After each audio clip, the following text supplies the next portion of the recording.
"You'll never be family," she smirked, like the words were a lipstick shade she loved trying on. She said it leaning across my own kitchen island, fingers tapping the quartz my husband and I chose the year we finally paid off the mortgage. And my son, her husband, didn't correct her. He just stared into his coffee like there was a better version of himself somewhere at the bottom of the mug. I didn't snap back. I didn't throw the mug, or the memory, or the 30 years I put into this house. I just breathed in, let the cinnamon from the oven fill my lungs, and filed her sentence where I file the important things now, under evidence. If you're new here, hear me clearly. People will tell you what they're going to do long before they do it. And if you've got even a shred of a backbone left in you, stay with me. This one ends with a court seal and a lesson carved into stone. Hit subscribe so you don't miss what I'm about to say, because I promise. What looked like a family dinner turned into something you'll want to remember the next time someone tells you you don't belong. It started small. It always does. My son and his wife, Brianna, temporarily moved in July after their apartment building was sold and the new owner decided to upgrade everyone right into the street. I said yes without thinking because that's what mothers do. You say yes, even when there's only one spare room and too many boxes labeled fragile in handwriting that looks like panic. I made pallets for the kids in the den. I turned my craft room into a closet for their off-season clothes. I moved my sewing machine to the garage and told myself the oil smell could be vintage. For a while, it was sweet. Socks in the dryer that weren't mine, Nerf darts under the couch, little voices yelling, "Nana!" when I came home from the grocery store. My son fixed the back gate without being asked. Brianna brought me a latte and a candle that smelled like expensive hotels. She set it on the mantel beside my wedding photo and smiled with all her teeth. Then came the crack I pretended wasn't a crack. It was the first week of school for the kids. I set out bowls for cereal, and Brianna took 2 down, then put 1 back and said, "Sophie's going to be late. Her uniform's still wet. Your dryer is slow." "It's 15 years old," I said. "Like me, it doesn't sprint anymore." She didn't laugh. She never laughs when a joke isn't hers. "We'll need a new one," she said, then turned to my son and added, "Put it on the list." "What list?" I asked. She glanced at my son. He glanced at the window. "Just the list. Stuff to upgrade." I made a second pot of coffee I didn't need. I wiped a counter that wasn't dirty. "A list is fine," I said, "as long as we're talking." Not talking turned into the currency of the house after that. We settled into a rhythm that sounded like a routine if you didn't listen closely. I watched the kids after school while Brianna networked, and my son followed up. My freezer filled with labeled containers. Because cooking is how I remind myself love can be practical. On Sundays, we all sat at the table under the chandelier my husband swore he hated until he didn't. We held hands, said grace, and planned the week. And every time I said something like, "We should keep this house quiet after 8, Brianna answered with, "Well, we need to be able to live as a family," as if the word family were a slice of cake she could rearrange on the plate to hide the extra bites she'd already taken. The first insult came wrapped as a favor. "I'll take over the bills." She offered one afternoon in September, breezy, helpful, standing at the sink while the kids drew suns with faces at the table. "It's too much for you, and we're already using the Wi-Fi and electricity more. We'll just roll everything together. Auto pay. One less thing to worry about." I looked up from the cutting board. "Whose account?" "Ours," she said, and then she did the thing she always does before she takes a piece off the board. She complimented me. "You've carried so much, Mom. You deserve to rest." I wanted to rest. I wanted to lay down the invisible backpack I've been wearing since I was 22. "Fine," I said, "but give me the login." "Of course," she said, bright, "when I set it up." She never did. I asked twice. Then I let it go, because letting it go became a second job. The second insult came wearing perfume and a laugh. It was a Saturday night in October, the kind of early fall that pretends to be summer for one last hour. My sister, June, came over with a pumpkin pie and a story about her neighbor's rooster. We ate on the deck. The kids washed their faces in the hose. Brianna scrolled. "Are you coming to the fundraiser next month?" June asked her. "It's at the community college. Shoe raffle, weirdly fun. They're raising money for student parents." Brianna smiled without teeth. "We're actually going to be tied up then. We're closing on something. big things coming. She tapped her phone screen with the color of nail polish ads. What are you closing on? I asked. She took a sip of wine and looked at my son like, should I tell her? He nodded a little, the way you nod when you think you're driving, but someone else has their foot on the gas. We put in an offer on a place in Maple Ridge, she said. 4 bedrooms, finished basement, great school district. We'll be out of your hair by Thanksgiving. My fork paused on its way to my mouth. You did? We didn't want to say anything until it was real, she said. It's basically a formality now. A formality. As if money were a faucet anyone could just twist. What about the down payment? I asked. We handled it, my son said quickly. I've got a bonus coming. We'll be fine. He wouldn't meet my eyes. After dinner, he put the pie plate in the fridge and whispered, just, please, Mom, let this one be a win. So I smiled and said, congratulations, even as something in me tightened like a thread pulled through fabric, a shade too fast. The third insult didn't come with words. It came as an absence. My name not appearing anywhere it should have. In November, I checked the county recorder's website the way my husband used to check the weather radar, like you can prepare for storms that don't yet have names. A routine I learned when the man down the block almost lost his roof to a contractor lien nobody told him about. I typed our address into the search bar. Up popped our deed, then the homestead declaration, then something new.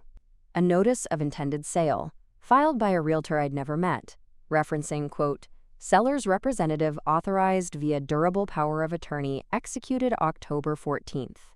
Seller, me. The room shrank. I clicked view. A PDF opened. There, in messy lines, was my signature. Or rather, the ghost of it. The curl on the G too tight, the cross on the T a shade too high, the loop on the L like someone had learned it from watching me sign cards, but never held the pen long enough to feel my wrist. I printed it. My printer whirred like a siren. I drove to Mr. Callahan's office because there are men you call when your car makes a noise. And there are men you call when your name does. He's been our family lawyer since before my son had sideburns. He met me in the lobby with eyes that saw everything and not enough. Sit, he said. Start at the beginning. I did. He listened. He never interrupts until the truth has used all its words. This was recorded? He asked finally. Submitted, I said, sliding him the page. Returned as incomplete, missing acknowledgement. Someone tried and failed. They'll try again. He blinked slowly, like an old cat. Who has this kind of nerve? Brianna, I said, and swallowing her name felt like swallowing a battery. Or someone she paid. He leaned back. Do you have the original power of attorney? I don't have a power of attorney, I said. At least not one with my actual signature. He drummed his fingers. I'll file for a declaratory judgment nullifying any POA presented to third parties as to you. Temporary relief first thing tomorrow. A restraining order prohibiting transfer, encumbrance, or listing of 214 Ridgeview pending hearing. I'll also file a lis pendens to cloud title. It won't cure everything, but it will slow anyone who thinks the law's just a speed bump. Do it, I said. He looked at me a long time. You okay? I will be. I lied, and then I told him the truth. I heard her say I'll never be family. He leaned forward. You have the deed and the history and the court. Let her have her sentence, then take the house back from it. On my way home, I stopped at the bank and asked for statements I hadn't looked at in months because letting them stack on red on the hall table felt easier than facing the math. The teller printed them without judgment. I sat in my car and ran my finger down the numbers the way a person checks a limb for bruises. There it was. A wire for $22, $500 to an escrow company in Maple Ridge. Memo, earnest money, Ridgewood Court. A second wire for $8, $900. Seller concession, appliance allowance. Who pays both sides? People who don't understand how any of this works. Or people who do and want it too badly anyway. I closed my eyes. I saw my son at 6, muddy knees, smiling with his whole face because he'd built a fort. I saw Brianna saying, "We handled it," like she'd ever held something heavy alone. I saw the kitchen island, where she'd planted that sentence like a flag. When I walked in, they were laughing. Not the light kind that fixes you, the kind that needs an audience. Brianna leaned on the island again, the expensive hotel candle lit. "There she is," she sang. "We were just talking. We're doing Friendsgiving here next week. My family in from Phoenix. 12 adults, 6 kids. We'll need the dining room cleared, and we'll need the den. The kids sleep here. We'll put your things somewhere." "My things?" "The sewing, the boxes. It's temporary." My son opened the fridge and stared into it like the truth might be behind the hummus. "It's just one night, Mom." "The den is where your grandchildren sleep when they're here," I said. "Where will they be?" "Hotel," she said. "They'll love it." "They'll love sleeping in their own house," I said. My voice came out quieter than I felt it should be, "and will love remembering what a boundary is." She tilted her head. "A boundary?" "Yes," I said. "Those lines you cross and then call a favor." Brianna's smile thinned. "We're trying to have a life. You should be happy for us." "I am happy for you," I said, and I meant it somehow. "I'm not a doormat for you." She laughed, almost relieved I'd given her a line she could step on. "You're not even really our family," she said. And then she said the sentence straight into my face like it was the punchline the night had been thirsting for. "You'll never be family." I set my purse down. "Is that what you tell my grandchildren when I'm not in the room?" She didn't answer. She didn't need to. Some silences have handwriting. I slept in pieces that night, in the bed I bought with my husband the year his father died, thinking about the women in my family who never had rooms of their own. Just couches they were grateful to borrow. I woke up before dawn like women do, when something needs to be done, before anyone has the chance to talk them out of it. By 10, Callahan had the TRO drafted. No party shall list, show, transfer, encumber, or grant access to the interior of 214 Ridgeview for the purpose of sale or security. He added the lis pendens. Notice is hereby given that the property is subject to an action affecting title. He stapled and sealed and sent the runner to the courthouse. The judge granted it by noon, probably between his second coffee and whatever case came in with police lights still on the paperwork. At 1, I took a stack of red file folders from my hall closet and relabeled them. Bank, property, kids, evidence. I printed the utility bills and highlighted the dates autopay switched from my account to J. Brianna, LLC, a shell company with a P.O. box and a website with 3 stock photos and an about page that used too many words to say nothing. I called the utility companies and put a halt on any account changes without my voice and a password the kids picked, Peppermint. At 3, a white SUV idled at the curb. A woman in heels too high for our sidewalk came to the door with a clipboard. "Hi, I'm Trina," she chirped. "We're doing a quick walkthrough before we go live." "Stager's in the car. Is the homeowner here?" "She is," I said. "You're looking at her."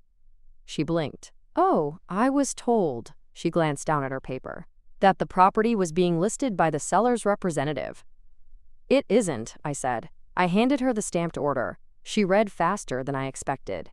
Her smile died with dignity. "My apologies," she said. "We don't get in the middle of this. Best of luck." "Best of boundaries," I said. She almost laughed, caught it, and tripped back to the SUV. I put the order on the fridge with the magnet shaped like a strawberry my son made in kindergarten. I stood there longer than necessary, feeling the old steel of the magnet under my thumb, remembering its weight the day tiny hands pressed it into mine and said, "It's for you, Mommy. Now you can keep everything where it belongs." I wish children knew how much of the rest of our lives we spend trying to do that. Friendsgiving turned into Friends How Dare You Serve papers.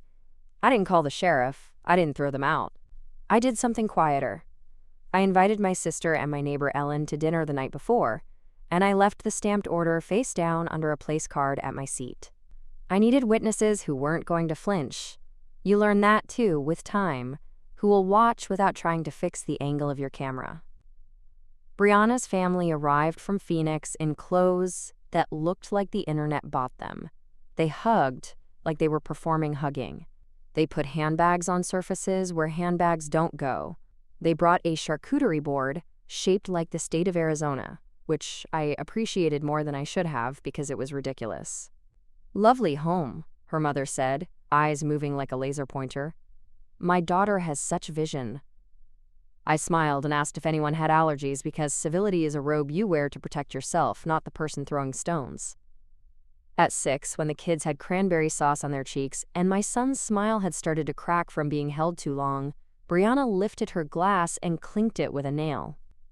"Before we eat," she said, "I want to toast to our next chapter, to the house we're closing on, to family who shows up, and to fresh starts in places that feel like ours."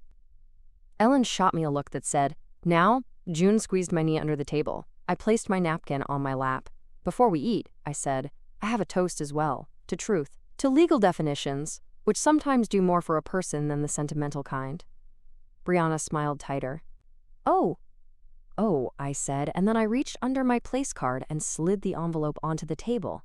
I didn't slam it. I didn't flourish.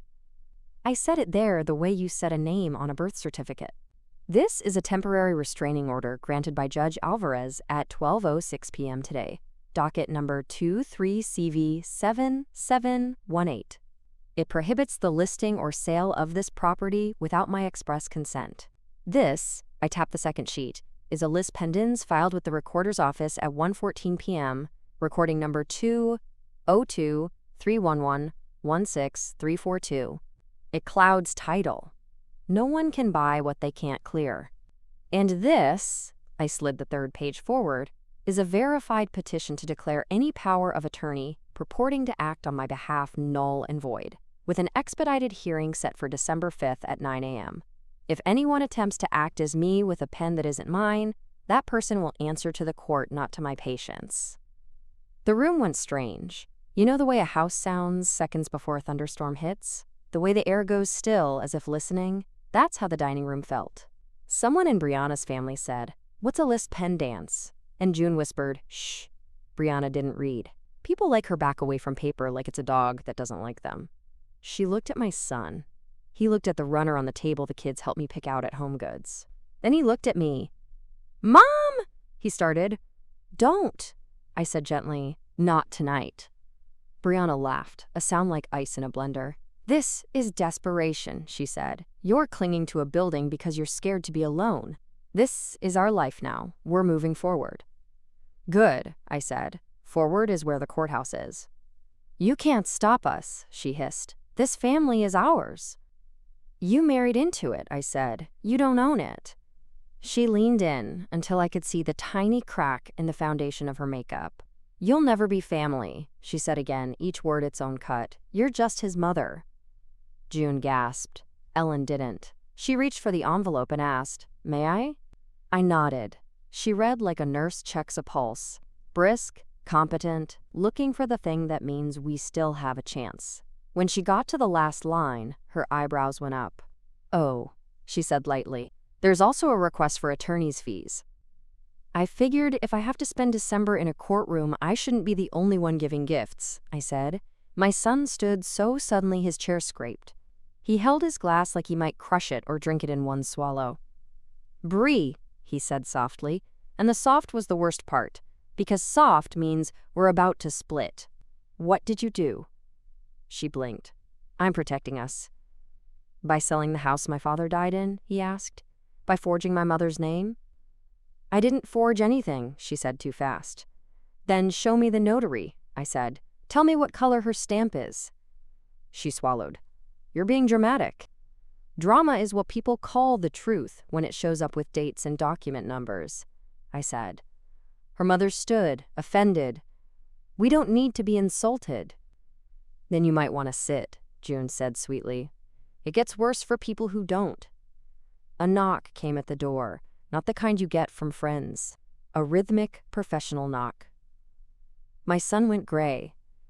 Brianna set down her glass so carefully, a person who didn't know her might have thought she was kind. I opened it. A process server smiled the saddest smile. "Evening, ma'am. Papers for Jonathan Reyes and Brianna Reyes." She looked over my shoulder at the full table. "I can leave them here." "You can hand them to me," I said, and then I turned and handed them to each of the adults they were addressed to because sometimes it's a kindness to finish a cruelty quickly. "What is this?" Brianna spat, tearing hers open. "Notice of hearing," I said, "and a copy of my petition, and a reminder of the court's order." "I'm not reading this." "That's fine," I said. "The judge will." She slammed her napkin on the table. "Kids," she announced, "we're leaving." "No," my son said, so quietly it hurt. "We are not." She stared at him like he'd forgotten his lines. "Excuse me?" "We're going to sit down," he said. "We're going to eat dinner, and then tomorrow, we're going to tell the truth to someone who can do something with it." Her face changed. I saw then that she loved my son, just not enough to love anything that wasn't herself too. "You're weak," she said. "I'm tired," he said. "There's a difference." We ate. No one tasted a thing.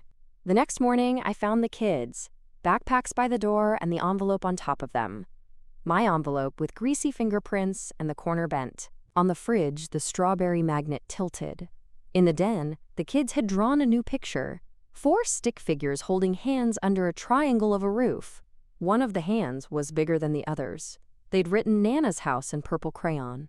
I put that paper in the evidence folder too, because someday I will need to remember that even when the adults in the room lost their words, the children still knew how to write the truth. From there, the days turned into a braid of 2 colors: preparation and surprise. Preparation looked like meetings with Callahan, who seems to grow taller when he has a righteous fight. It looked like notarized affidavits, like screenshots of texts, like the gentle click of a recorder app on my phone before conversations in which I knew I'd be told lies. Surprise looked like the lengths people go when they realize their story won't stand up in front of a bench. Brianna drove to the bank and tried to, quote, update my contact information. The teller, God bless people who treat policy like scripture, called me to confirm. I drove there in slippers and a coat thrown over pajamas. "We don't do changes without the customer present," the manager said firmly to Brianna. "She's confused," Brianna said. "Not about this," I said, and then I pulled the court order from my purse and slid it under the plexiglass, the way a gambler slides a winning hand. Brianna tried to schedule a showing for my living room, told the agent she had full authority. The agent Googled my name, found the lis pendens, and called me to apologize. "We don't step on paper," she said. "We step away from it." Brianna told her friends I was hoarding my house. Ellen overheard them at the gym and texted me a line that made me laugh so hard I scared the man on the treadmill. There's a difference between a dragon and a librarian. One guards treasure out of hunger, the other out of love for the catalog. My son apologized more than he slept. "I didn't know," he said, then the next day. "I didn't want to know, and finally, sometime in the week that melts before a hearing, I knew, and I was afraid you'd make me stop her. I made cinnamon rolls because you forgive better when the house smells like a memory of something someone did right." The hearing was set for the Tuesday after the first snow stuck. We drove downtown in a car that felt like a confessional. I wore my black coat, the good one, and the shoes that don't make noise. Brianna wore rage like a fur. My son wore the face of a man who has to pick a cap to throw in the air when all his hats are lies. Judge Alvarez listened like he was being paid by the minute but measured by the truth. Callahan laid it out. The attempted recording, the suspicious signature, the new utility company accounts, the attempted bank change, the text from a notary named Sasha, who confirmed she had been asked to appear for a signature I'd never scheduled. He moved like a man slicing bread he made himself. Brianna's attorney, yes, she got one, cheap and shiny, talked about confusion and family dynamics and misunderstandings that got out of hand. When he said, "elder," like I was made of lace and dust, Alvarez's eyebrows kissed each other above his nose. "I am 61, I said when it was my turn. "I carry my own groceries. I can carry my own signature, too." "Duly noted," the judge said, almost smiling. Then he looked at Brianna. "Did you attempt to list the property for sale?" "We were exploring options," she said. "Did you attempt to act as the petitioner with a power of attorney?" "I believed I had authority," she said. "We live there. We are family." "Family gives you dinner," the judge said. "Not deed." He turned to me. "Ma'am, your petition to declare any purported POA null as to you is granted. The temporary restraining order is extended pending full adjudication. The lis pendens remains. Counsel, draft the order. We'll set a status in 30 days. He tapped his pen. "And I will say this on the record. Any further attempts to transfer, encumber, or list this property in contravention of today's order will be met with sanctions. That includes contacting financial institutions to change contact information or attempting to obtain documents in the petitioner's name. Understood? Brianna's attorney nodded. She didn't. She stared at me like she could set a person on fire with nothing but entitlement. We walked out into air that bit like a clean truth. On the courthouse steps, Brianna turned to me and said, not loud but with the clarity of a vow, "You think you won? This isn't over." "No," I said. "It's begun." That night, I sat at the kitchen table and wrote another list. February mortgage. Paid. Property tax auto escrow. Confirmed. New password for accounts. Done. Safe deposit key on separate ring. And then I wrote the line that felt like flipping a breaker. Trust. Not the kind you wish for, the kind you record. I moved the house into a revocable living trust with a name that made me smile when I signed. Hearthlight Trust. Grantor, trustee, beneficiary, me. Successor trustee, June. Upon my passing, the house will go to people who don't try to sell it over stuffing. We recorded the memorandum the next morning. I slept like a person whose spine had been returned to her body. Brianna reacted the way people do when they find out the rules apply to them. She bought a very loud blender and used it at 5 a.m. She moved the strawberry magnet to the side of the fridge. She said "my house" into every phone call, knowing I could hear. She marinated resentment like a brisket. The children started to ask questions. "Why is Mommy mad at Nana?" Sophie asked me, standing at the sink with a cup that said "Girl Boss of Recess." "Grown-ups forget how to share sometimes," I said. "We're practicing." "Mommy says we're moving to a big house," Josh said, later, building a tower with my measuring cups. "Will you come?" "This is my house," I said. "I'll be here. You'll be here for Sunday dinners and snow days, and the kind of Tuesday when only pancakes can save a morning." He nodded like that was enough. Children are better realists than we are. When December came down hard and glittering, Brianna sent out an invitation that should have been a poem and was a threat instead. Christmas dinner at our home. The hour did a lot of work. She invited her family, my son's friends, a couple they met at a closing table that didn't close, the woman from the gym who believes eating bread is a moral failing, and my pastor and his wife. Because even wolves like to sit next to shepherds when they think it makes them look more like sheep. The RSVP list made me itchy. I told June she wants a stage. "Give her one," June said, hand on her hip, "and then take the microphone." So I baked and polished and ironed napkins because dignity looks like crisp edges, and I set a place at the table for the law, literally. I put the court stamped order in a simple frame and slid it into the bookcase, where it could be a picture among the other pictures, until it needed to be the only one. By noon on Christmas Day, my house smelled like rosemary and mercy. People came in with casserole carriers and compliments. I took coats and hung them on the rack my husband built, the pegs worn smooth by winters he didn't get to finish. Brianna flitted like a bride, giving commands to everyone but the food. "You look festive," she said to me. "Eyes on my shoes the way people's eyes get when they're trying to find a reason you don't belong." "You look like a plan," I said.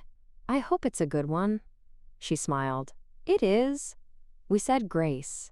My pastor asked for peace in this house, and I opened my eyes at the amen, to catch him giving me a look that said, "You're about to break it to make it." We passed dishes and didn't spill anything we couldn't wipe up.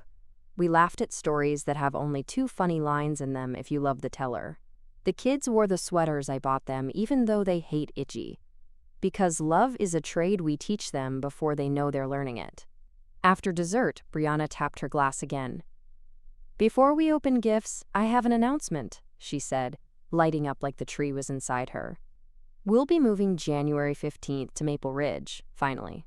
And we've decided to put this house on the market the first week of the new year, so we can help Mom transition to a lovely retirement community we found with a koi pond and a shuttle to the mall." There was a silence, not an absence of sound. Kids still rustled, someone's phone chimed, but the kind of quiet that follows a car horn seconds before an impact. I stood because you stand when you speak for yourself. I took the frame off the shelf and set it in the center of the table, like a centerpiece made of consequence. "No," I said. "You won't." She laughed. "This again? We get it. You went to the courthouse. You scared a clerk. It's cute that you're trying." "It's not cute," I said. "It's binding." I took a thick envelope from my purse and slid it across the table. "This is the court's order. Final now, not temporary, declaring any purported power of attorney invalid and enjoining you from attempting to transfer, encumber, or list this property. It also orders you to cease contacting financial institutions on my behalf. And because the court recognized a pattern, it includes a provision granting me exclusive control over the residence and authorizing me to revoke your permission to stay here upon 24 hours. Written notice." Her mouth opened. Nothing came out. "And this," I said, laying the second document on top, "is a notice drafted by my attorney and witnessed by my notary, revoking your permission to stay if you attempt any further action in violation of the order." I looked at her gently. "Consider this dinner your kindness notice." She pushed her chair back so hard it hit the wall. "You can't do this." "I already have," I said. "And if you try to do anything else that touches my name, I will do the next thing." "What's the next thing?" she spat. "I'll file for an order of protection for financial exploitation," I said. "I'll ask the court to require you to account for any funds of mine or of this household you controlled from July to now. I'll subpoena your bank statements. I'll depose your closing friend with the fake eyelashes and the free champagne. I'll do it slow and by the book, so you can't call it vengeance when it's only balance." Her mother stood again. "You are humiliating our daughter." She humiliated herself. June said cool as the iced tea she always brings to Christmas because she thinks hot drinks are drama. "We're just taking the lid off the pot." My son covered his face with his hands. He didn't speak, but I watched his shoulders. When a man is finally ready to tell the truth, his shoulders come down a full inch. When he isn't, they go up until his ears could wear them as earrings. "Kids," Brianna said tightly, "go upstairs." "No," I said softly. "They can stay. They're not hearing anything they won't read in the court record next week." "Out," she snapped, and the kids obeyed because they still think volume equals authority. "You'll never be family," she whispered, furious, leaning toward me so close I could count the gold flecks in her irises. "Not to me, not to my children." I turned the frame toward her so the seal faced her heart. "Then stop using the word to steal their house." For a moment, no one moved. The tree lights blinked at a steady, indifferent pace. Outside, the sky held itself like it was waiting to see who would blink. Then my son stood. "Bree," he said, voice raw, "give me your keys." She laughed like he'd told the wrong joke. "What?" "Your house key," he said, holding out his hand. "Now." She stared. He didn't break. He has his father's patience when he remembers where he left it. She dropped the key into his palm like it burned. He turned and placed it in mine. Warm metal. A weight I know by heart. "I'm sorry," he whispered. I pocketed it. "Don't say it to me," I said. "Say it to the kids." The house exhaled again, a sound you can't hear unless you've listened to wood settle for 30 years. I know that sound better than I know my own name. Brianna left with the kind of fury that slams a door and then comes back to slam it again because the first slam wasn't enough. Her family gathered their handbags like lifeboats. The pastor patted my hand. Ellen took the frame and put it back on the shelf. June washed 3 dishes angrily and then stopped because she remembered Anger Chip's plates. When the kids came back down, my son crouched to their height. "We're staying at Uncle Mark's tonight," he said. "We'll be back tomorrow for your presents. We've got some things to fix." Sophie looked at me, then at him. "Is Nana coming?" "I live here," I said. "You're coming to me." Josh nodded. "Sunday pancakes?" "Always," I said. And that's how the sentence, "You'll never be family," became a court order with a seal and a date and a judge's name at the bottom. How a smirk turned into a signature that wasn't hers, turned into a hearing, turned into a piece of paper. I keep in a frame because sometimes the things that save us are the ugliest to look at until they're not. After, there were calls. There were apologies from people who'd believed the wrong storyteller. There were emails from women I don't know who heard through friend chains that I'd done a thing they didn't think they were allowed to do. Say no, and then put a stamp on it. There was a voicemail from a number I didn't recognize that said, "I'm the escrow officer from Maple Ridge. Thank you," and then hung up like she wasn't supposed to pick sides. There was also ugliness. Brianna posted a long paragraph about toxic elders and narcissistic abuse, with a stock photo of a woman looking out a window. I didn't answer. You don't argue with mirrors. I did something else instead. I took out the strawberry magnet. I hung the kids' new drawing next to last year's. I put the framed order on the bookcase behind a picture of my husband holding a sparkler. I started a trust at the community college in his name. $10,000 to seed it. $50 a month automatic after that. For student parents who can't afford to lose their roof while they finish what they started. That's what the line reads, right there next to the routing number I typed with hands that shook in a way that felt like relief. 2 weeks later, the hearing on fees went my way. The judge ordered Brianna to pay $1,742 to cover filing and service, and the hours it took Callahan to draft something that shouldn't have needed drafting if people knew how to mind their hands. She made a sound in court like a kettle that doesn't know when to stop. Her lawyer asked for a continuance. The judge said no and banged a gavel like it meant something. My son moved out in January to a small townhome on Oak Street with a quote, partial wall the ad pretended was a bedroom. He put Christmas lights along the railing and told the kids they were winter lights. He started showing up on time. He started telling the truth, even when it cost him pride up front, and bought him dignity on layaway. He started walking the kids to school, because the new place is close enough to hear the bell. He started therapy. He asked me for the number. I wrote it on a sticky note and stuck it to a bag of groceries I left on his porch. Eggs, butter, flour, a lemon, and a recipe card in my handwriting that said, "Pancakes for Tuesdays that feel like Monday." Brianna filed something in February, an appeal of the fee order, a complaint about the judge's bias, a paper that sounded like a tantrum and looked like a PDF. The appellate clerk stamped it and sent a polite letter that said, basically, this is not how any of this works. She paid $315 for the privilege of being told no in better formatting. People ask me sometimes how it felt to hand her that order at dinner, like they want me to say it was a lightning strike or a choir of angels. It wasn't. It felt like buckling a seatbelt before a crash. It felt like tying your shoes before you run. It felt like remembering my husband's voice the day we closed on this house in 1995, when the paint still smelled new and the keys still looked like strangers. "This is ours," he said, "not because we have a paper, because we intend to belong to it." I stood in the doorway last week and watched the kids do their homework at the table, pencils tapping in sync like they could conjure understanding if they kept a beat. My son washed dishes without being asked and dried them with a towel that reads, "This house runs on coffee and court orders," because Ellen bought it for me as a joke, and sometimes jokes are medicine. "Mom," he said quietly when the kids went to bed, "I thought loving her meant agreeing with her even when I knew it was wrong. I thought loving you meant sacrificing you because she needed proof I'd pick her. I was wrong."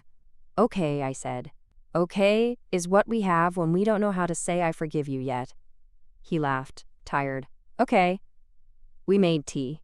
We put the cups on coasters because love is also cork circles under hot things.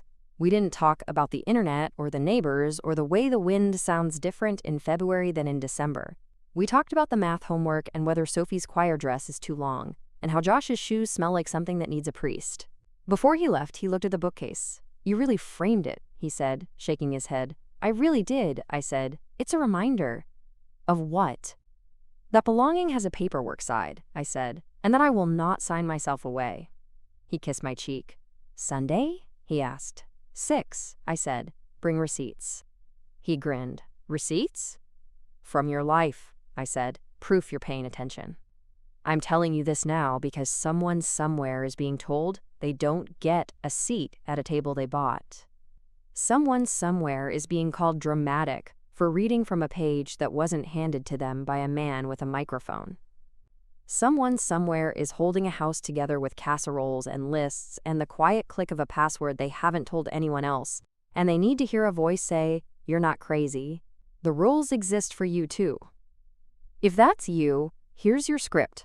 Call a lawyer who knows where the recording window is at the clerk's office. File the list pendants before the lipstick dries on the smirk. Frame the order if you have to. Feed the children.